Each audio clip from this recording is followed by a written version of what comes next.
Was it all just a dream? God bless you, Florida. Thank you.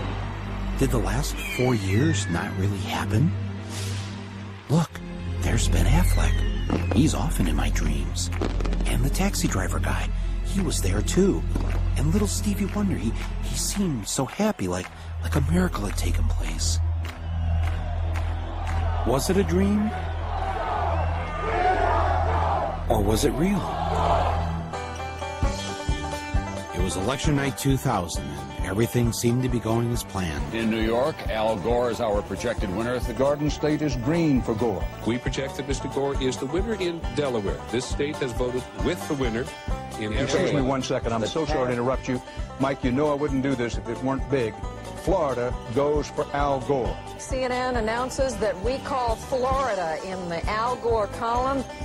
Then something called the Fox News Channel called the election in favor of the other guy. Not to interrupt you, Fox News now projects George W. Bush the winner in Florida, and thus it appears the winner of the presidency of the United States. All of a sudden, the other network said, hey, if Fox said it, it must be true. All of us at the networks made a mistake and projected Florida in the Al Gore column. It was our mistake. Now, what most people don't know is that the man who was in charge of the decision desk at Fox that night, the man who called it for Bush, was none other than Bush's first cousin, John Ellis. How does someone like Bush get away with something like this? Well, first, it helps if your brother is the governor of the state in question. You know something? We are going to win Florida. Mark my words. You can write it down.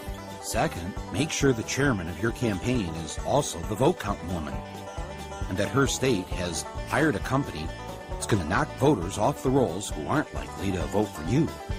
You can usually tell them by the color of their skin. Then make sure your side fights like it's life or death. I think all this talk about legitimacy is way overblown. And hope that the other side will just sit by and wait for the phone to ring.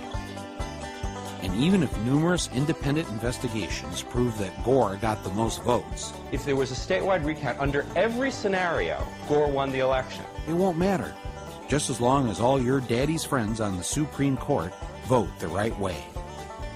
While I strongly disagree with the court's decision, I accept it. What we need now is acceptance. We have a new president-elect. It turns out none of this was a dream. It's what really happened.